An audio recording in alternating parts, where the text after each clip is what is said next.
Man, I'm so glad I'm finally done with these summer classes. I can finally work on some game dev. What's that?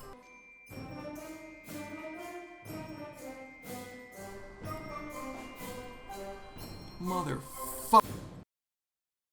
And thus began my journey back to school and into my new apartment for the year. This summer definitely wasn't nearly as productive as I had hoped, but sometimes life takes priority. There's still good things on the horizon though, and hey, at least I got this channel started.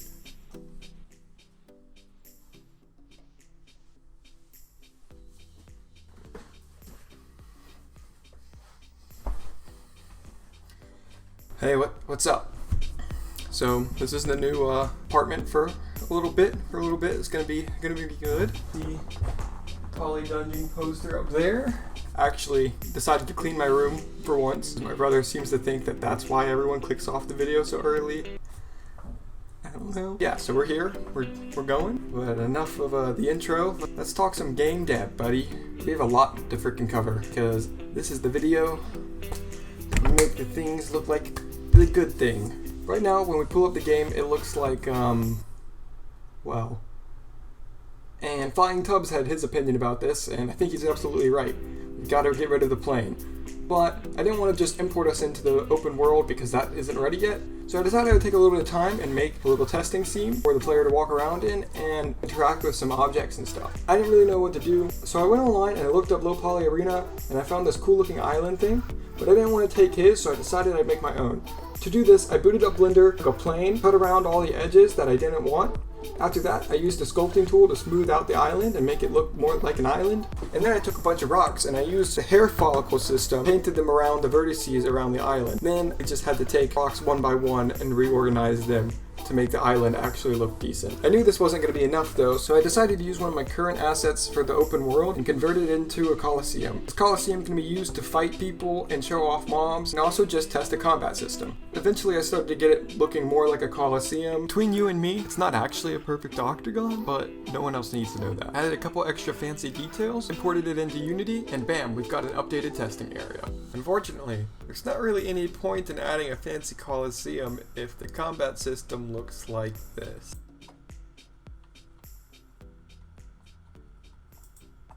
So prepare yourselves, ladies and gents, because you're about to see why this project has already taken 2 years. Hey, sorry to interrupt, but I was wondering if maybe you could like and subscribe. It helps me out a lot, and if everyone watching this does that, it might give me a chance to work on this game full time, which means more videos and an earlier release date, which benefits you just as much as it benefits me.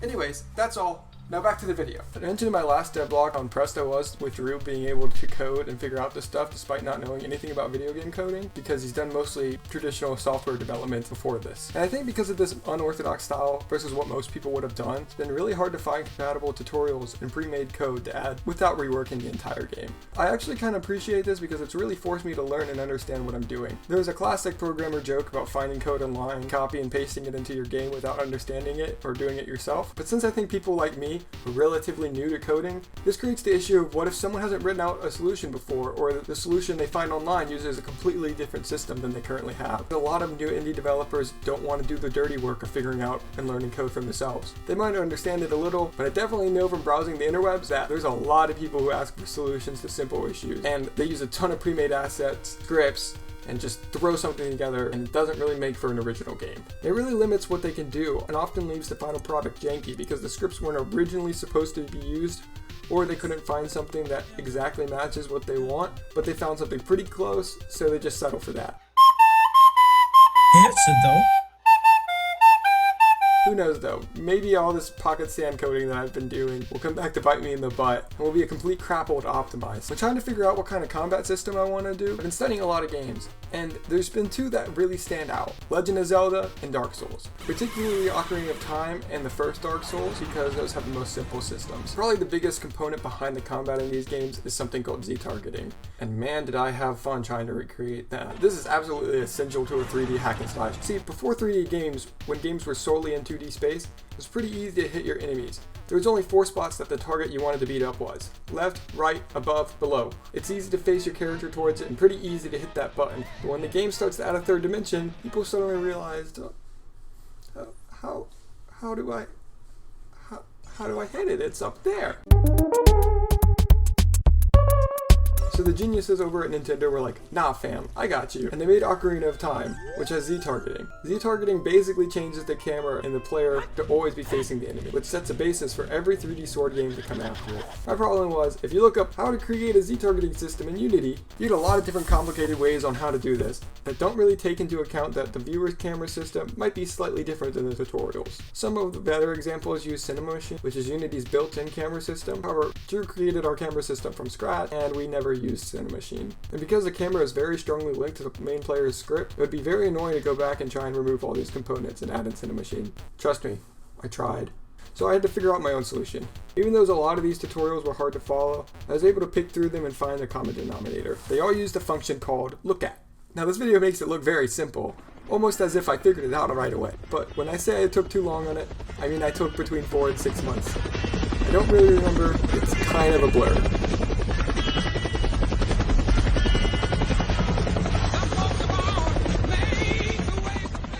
Basically break down how this worked. I created a bool called focus that is by default turned off. There's always a loop checking the position of all the enemies within the general vicinity of the player. If the player is close enough to an enemy and he hits the middle mouse button, it will set this bool to true. When focus is true, we make the player and camera target the closest enemy. We do this in kind of a tricky way. In the camera script, the camera is always targeted towards the player.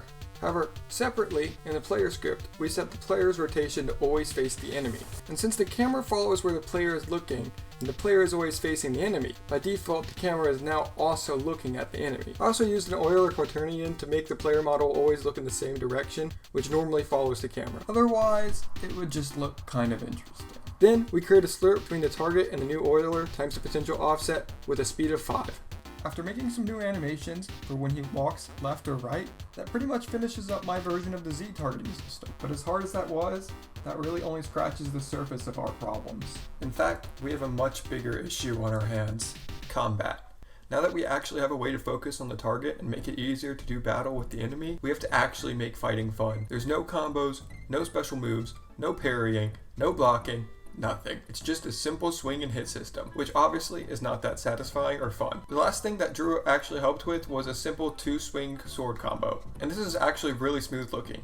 It's based on this little timer that goes across the screen, and when it gets to a certain point and you click the attack button again, it'll activate the combo. If you swing too early or too late, then it'll just cancel and continue to be one swing. The thing is, it's not that responsive. Sometimes you click and it works, and sometimes the indicator shows up but there's no animation. I don't know why exactly this is, but I'd assume it's because the script is being told to do multiple things at once. This is something that I think is happening in a lot of different areas of our script, so I have to go through and do a cleansing. And that's where this game has sort of been sitting. While the biggest part of the game to me is the boss battles, which use a lot of outside mechanics to do, the combat system is still probably the most essential part of the game. I mean, you're gonna be constantly encountering new enemies and fighting your way through dungeons. So if it doesn't feel good to do, then the game is just a waste of time. A lot of people have asked me, why don't I just use what I have and move on to the rest of the game? But that seems impractical to me. Every time I add a new enemy or puzzle, it comes straight back to how the player interacts with them, which more often than not involves swinging a sword. Could you imagine trying to finish an Elder Scrolls, Dark Souls, or Legend of Zelda game where the combat is janky? Oh wait,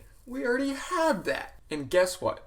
Then they fixed it, re-released it, and suddenly it's great! Oh Hayden, why didn't you just follow the tutorial? There's lots of good resources for Unity Online and... No! I spit on you, I spit! Get that hoop hollering, fill following, scoop swallowing, tutorial crap out of here. No, but in all seriousness, similar to the Z targeting tutorials, they're either unwatchable or it would require me to rework the player system or redo a bunch of animations, and no. So like, what do I do? Well, repetition. I know how to do it, it just never seems to come out exactly right. Whether that's because the timing's off, or the animation gets jank, or the indicator doesn't match up. I figure I try and add a third hit as well, just because games with 3-hit combos always feel more natural to me than games with 2-hit combos. It's in a pretty decent state right now, but it still has response issues, so for this video, that's what I've got. Now, there's still more to be done on this, of course. For example, two-handed weapons, swords clashing, and again smoothing out the combos, especially the third one. But that'll have to wait for the next video. A good way to spice up combat is to add a simple shield system, which is pretty simple to do. Essentially, to get this done, we just check to see if the player has a shield equipped. And if he does, then when he presses the right mouse button, we play the function use shield, which changes the current animations that are being played to ones that match the shield. And then it calls a function inside the actual shield script that creates a new collider in front of the player. This function disables the player's health box in favor of the shield's collision system. When a weapon comes in contact with this collider, stat tests for the amount of damage being thrown from an opposing weapon and multiplies it by a protection modifier. This protection modifier allows for some shields to be better than others. If a shield sucks and is blocking a really good weapon, then it's going to do a lot of damage to the player. But if the player has a fantastic shield, it might block the attack altogether. With the addition of these two mechanics, the fights you have with the different enemies feel a lot better. Not perfect and far from done, but on the right path. Hopefully in the next video we can wrap all that up. I hope you enjoyed this video, and if you did, make sure you do all the things that YouTubers generally tell you to do. And I'll see you next time.